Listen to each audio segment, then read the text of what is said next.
Il y a certains événements de l'histoire mondiale qui, s'ils s'étaient déroulés différemment, le monde tel que nous le connaissons aujourd'hui serait totalement méconnaissable. Et un tel événement fatidique, où le cours de l'histoire mondiale serait décidé, a eu lieu le 28 octobre 312 après J-C. Ce jour-là, deux énormes armées se sont affrontées juste à l'extérieur des murs de Rome. D'un côté, l'empereur Maxence, qui pendant le passé, 6 années avait résidé à Rome même. Maxence, le fils de l'un des tétrarques originaux de la tétrarchie de Dioclétien, à savoir Maximien. Et de l'autre côté, le fils d'un autre des tétrarques originaux, à savoir Constantin, fils de Constance Ier Chlore. Ce jour-là, probablement personne n'a prévu les conséquences de grande portée que la décision de cette bataille apporterait avec elle. Dans notre chronologie, les forces de Constantin, environ 20 à 25 000 hommes, ont gagné sur l'armée probablement légèrement plus petite ou de taille égale de Maxence. Dans notre chronologie, Constantin a gagné, et l'importance de cette victoire ne peut pas être surestimée. En conséquence directe, une nouvelle capitale serait fondée là où la ville de Byzance avait résisté pendant 1000 ans, déplaçant toute la base de pouvoir politique et économique du cœur traditionnel de l'Empire romain à l'ouest vers cette nouvelle capitale à l'est. En conséquence directe de cette victoire, donc, Constantinople naîtrait plus tard, l'Empire romain d'Orient émergerait et l'Empire byzantin tel que nous le connaissons aujourd'hui. De plus, ce déplacement de la base de pouvoir vers l'Est serait, comme vous pouvez l'imaginer, assez préjudiciable à la santé du Vieux Ouest. Les anciennes flottes prétoriennes d'Italie ont été utilisées pour combattre dans une guerre civile contre Licinius. Et plus tard, le reste de la flotte serait abrité dans la nouvelle capitale de l'Est, laissant l'Italie sans flotte méditerranéenne, sans défense contre les invasions germaniques ultérieures. Mais l'Italie et Rome perdraient en importance économique. L'économie de l'Italie régresserait réellement. Et la ville de Rome, qui, sous Maxentius, était le siège de l'empereur, continuerait à perdre de l'importance. Ensuite, la garde prétorienne a été dissoute, Maxentius systématiquement vilipendé et effacé de la mémoire. Et de plus, une grande partie des armées a été détruite, utilisée dans des guerres civiles insensées contre Licinius et l'Est. La nouvelle capitale de Constantin et son orientation vers l'Est entraîneraient plus tard directement la division de l'Empire romain en une partie orientale et une partie occidentale. Et l'Italie, privée de sa marine, de la majeure partie de ses armées et de son économie, se retrouverait plus tard dans une position précaire face aux invasions germaniques une centaine d'années plus tard. Ainsi, l'Ouest est tombé et l'Est a continué à survivre avec Constantinople comme nouvelle capitale de l'Empire romain. Une autre conséquence énorme serait bien sûr que le christianisme émergerait maintenant comme la religion dominante et les successeurs de Constantin se montreraient assez intolérants, promulguant souvent, pas toujours, mais très souvent des lois anti-païennes et bouleversant les anciennes traditions polythéistes qui avaient duré 1000 ans. Une grande polarisation, des rébellions et des conflits civils en serait le résultat, ce qui réduirait la cohésion sociale à une époque où la cohésion sociale aurait été grandement nécessaire face à d'énormes masses d'envahisseurs étrangers. Mais ce nouvel ordre mondial, basé sur le système de croyances chrétien, servirait plus tard, après la chute de Rome, de fondement de croyance aux nouveaux royaumes médiévaux, et deviendrait ainsi la pierre angulaire philosophique des sociétés occidentales telles que nous les connaissons. Nous pouvons donc voir que le 28 octobre 312 après J.C. était vraiment un événement monumental de l'histoire mondiale dont l'importance ne peut être surestimée. Mais que se serait-il passé si le résultat avait été différent? Que se serait-il passé si Maxence avait triomphé de Constantin au lieu de l'inverse? Et si Constantin avait perdu à la bataille du pont Milvien?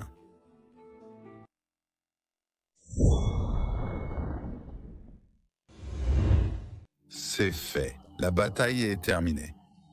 Maxence a encore gagné, Maxence Invictus. La défaite et la mort de Constantin au pont Milvius auraient pu avoir deux conséquences immédiates et clairement reconnaissables. La première est la plus évidente. La ville de Constantinople n'aurait jamais été fondée. Il est vrai que l'Est romain n'aurait pas eu son rempart, ce qui lui a permis de survivre pendant plus de 1000 ans, mais il est tout aussi vrai que le déplacement du pouvoir politique de l'Ouest vers l'Est, déclenché par Dioclétien, aurait très probablement été brusquement inversé. Rome redeviendrait non seulement la capitale symbolique, mais aussi la capitale politique de l'Empire, du moins dans sa partie occidentale. L'attrait symbolique et moral de Rome, sa primauté en tant que ville fondatrice de l'Empire, aurait entraîné une prédominance de facto des empereurs de l'Ouest, résidant là-bas sur ceux de l'Est. Au cours des 6 seules années de son règne, Maxentius a subi 3 attaques sur Rome et a commencé à fortifier les murs, un travail qui est cependant resté incomplet et n'a été repris qu'1 siècle plus tard par Stilicho et Honorius. Mais s'il avait gagné, il est possible que lui et ses successeurs auraient davantage renforcé les murs de Rome, tout comme cela s'était passé à Constantinople par Théodose II. Et il est possible qu'un système de défense intégré aurait été créé impliquant le port d'Ostia lui-même. Maxence avait placé sa monnaie officielle à Ostia, une révolution qui ne durerait que pendant la durée de son règne. Il n'est donc pas irréaliste qu'avec le temps, la ville portuaire serait devenue une ville fortifiée de plus en plus intégrée à Rome et à son système de défense. Les réformes de Constantin, qui ont éloigné les armées du Lyme et les ont concentrées dans de grandes villes, n'auraient probablement jamais eu lieu non plus. La garnison de Rome aurait été restaurée à son statut d'époque de Septime Sévère, tout comme les 2 flottes prétoriennes à Classis et à Misène, qui n'auraient pas été démantelées par Constantin et inutilement détruites pour ses guerres civiles contre Licinius, mais on peut supposer que ces flottes auraient même été renforcées. De cette façon, avec une armée forte dans la ville de Rome placée pour défendre toute l'Italie, avec un autre contingent fort placé aux passages alpins d'accès depuis la Pannonie, avec le Lyms tel que refondé par Dioclétien, laissé intact et peut-être même fortifié, tout l'Empire occidental serait devenu une forteresse imprenable. Rome, défendue par plus de 30 000 soldats, et avec un port fortifié où la flotte prétorienne de la mer Tyrrhénienne, la Classis Praetoria Missenensis, aurait probablement été déplacée et stationnée en permanence, serait devenue une forteresse d'où l'empereur aurait pu régner sans contestation. La Flotta Praetoria Ravenatis, en revanche, aurait constamment approvisionné l'armée du Nord-Est stationnée entre Aquilée et Vérone. C'était probablement celui de Maxence. Plan militaire pour l'Italie. Les 2 flottes auraient maintenu la connexion politique entre l'Italie et l'Afrique proconsulaire. L'Italie et l'Afrique seraient devenues le cœur de tout l'empire méditerranéen romain. Salut, c'est Severus Galerius, Domitius, Alexander et Licinius, qui de 308 à 312 a essayé en vain de récupérer l'Italie sans jamais y parvenir, aurait augmenté le prestige d'un Maxentius Invictus à un tel niveau que plusieurs provinces de l'Ouest auraient voté pour lui sans qu'il ait même besoin de les envahir. Probablement la même chose se serait produite en Illyricum, où nous savons par les sources que Maxentius était déjà en contact avec une grande partie de l'état-major de Licinius, qui aurait peut-être pris sa victoire contre Constantin comme une raison de s'aligner avec le nouveau régime. Au fur et à mesure que la force de Maxentius à l'ouest aurait grandi, son ambition aurait également augmenté, et il est possible qu'il aurait finalement décidé de terminer la tâche en absorbant également l'est de Maximinus. Toute l'historiographie moderne s'accorde à dire que l'armée occidentale moyenne était beaucoup plus forte et plus nombreuse que l'orientale, et probablement une fois qu'il aurait absorbé l'Illyricum et ses recrues, l'armée de Maxentius serait devenue irrésistible. En 336 après Jésus-Christ, Maxentius meurt à Rome après 30 ans de règne et est déifié avec le rite de l'apothéose lors d'une cérémonie extraordinaire dans le Forum Romanum. Dans les temples à travers la ville, des rites ont été offerts pour l'âme de l'empereur maintenant devenu un dieu.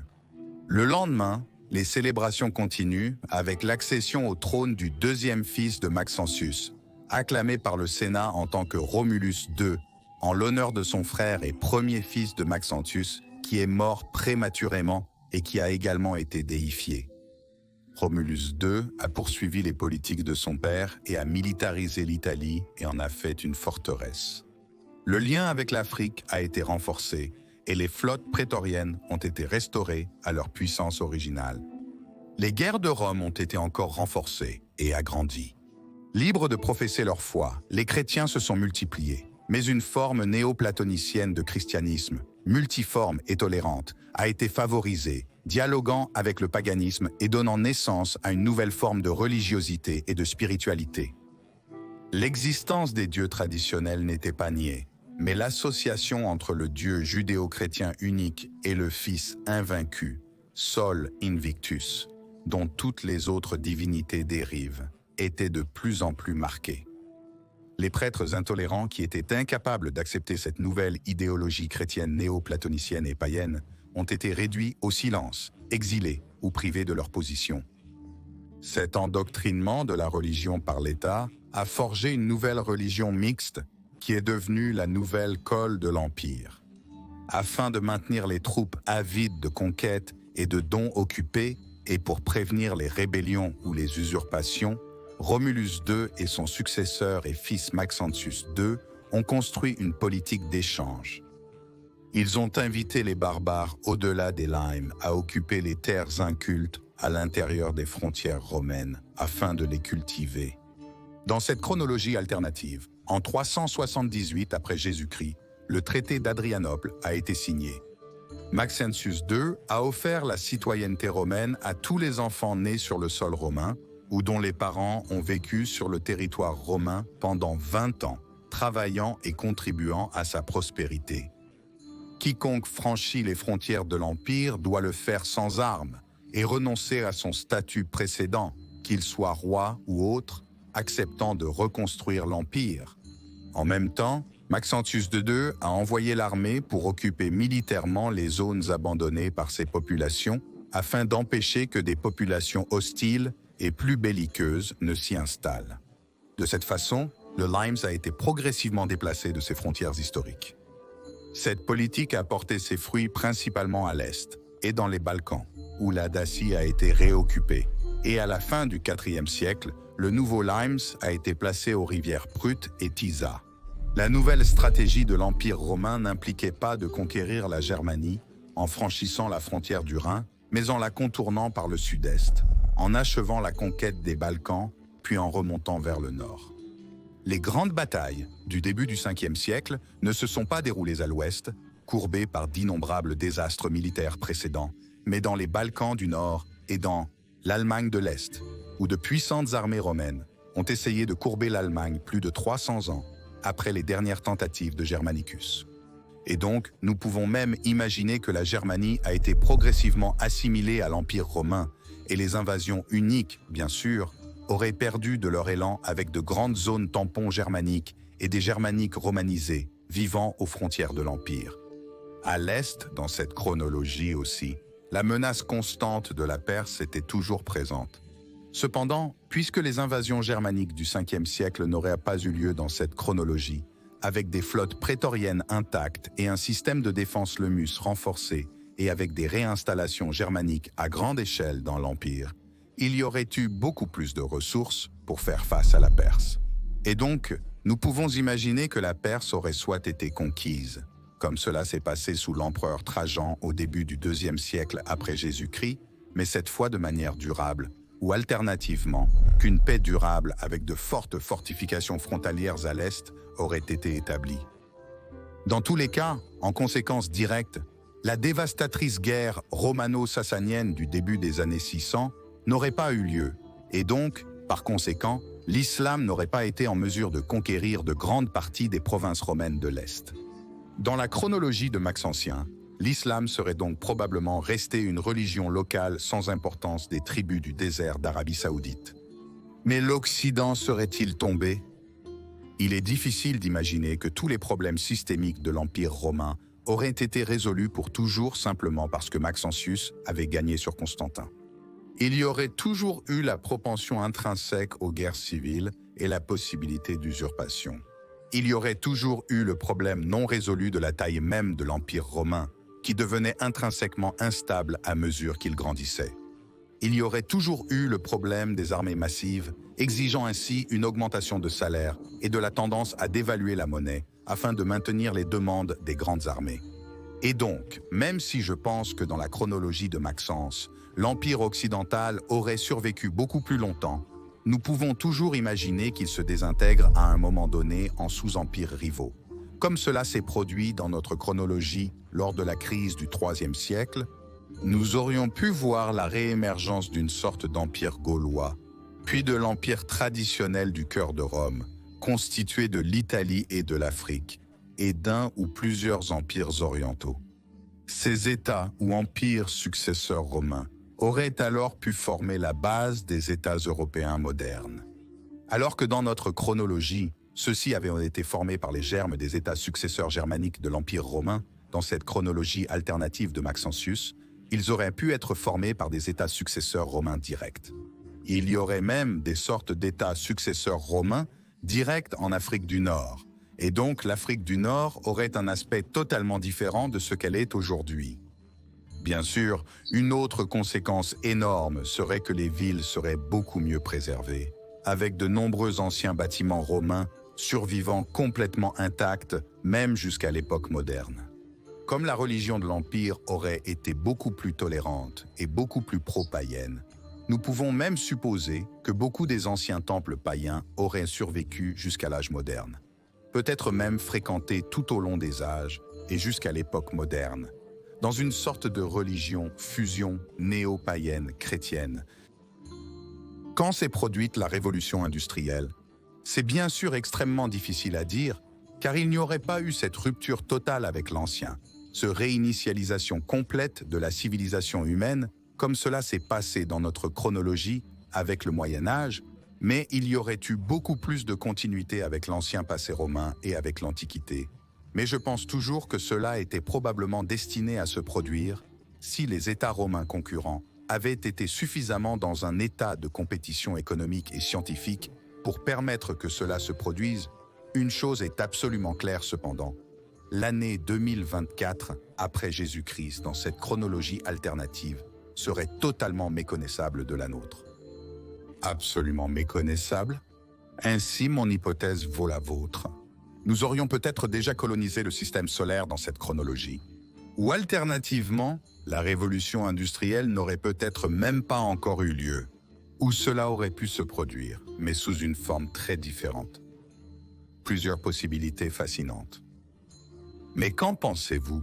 Comment imaginez-vous un monde dans lequel Maxentius Invictus aurait gagné contre Constantin? Faites-moi savoir dans les commentaires. Je tiens à remercier très chaleureusement Marco Zizini, l'expert en tout ce qui concerne l'empereur Maxentius, qui m'a énormément aidé pour cette vidéo d'histoire alternative. Ses précieuses perspectives et sa connaissance incroyablement détaillée de Maxentius m'étonnent encore et encore. Alors merci beaucoup Marco pour ton aide avec cette vidéo. Vous pouvez consulter sa chaîne YouTube ici, ou encore mieux sa page Facebook, car il est plus actif là-bas. Sur Facebook, il fait d'incroyables reconstitutions de Maxentius, et aussi des reconstitutions de l'Empire romain tardif en général. Et s'il vous plaît, aimez et abonnez-vous pour ne manquer aucune future vidéo sur l'ère fascinante de l'Empire romain tardif. Et veuillez envisager de soutenir mon travail sur Patreon ou via une adhésion YouTube, car la pérennité à long terme de cette chaîne dépend vraiment de votre soutien. Je tiens vraiment à remercier chacun d'entre vous qui soutient cette chaîne, de quelque manière que ce soit. Merci beaucoup. Et si vous voulez savoir ce qui s'est passé après la victoire de Constantin contre Maxence, vous pouvez regarder cette vidéo dans le coin supérieur droit. Mais si vous voulez en savoir plus sur ce qu'était probablement vraiment Maxence, en dehors de la propagande constantinienne, vous pouvez regarder l'autre vidéo dans le coin inférieur droit. Je dis encore merci à tous les amis de l'histoire romaine, Gratias Tibiago et Benevalet.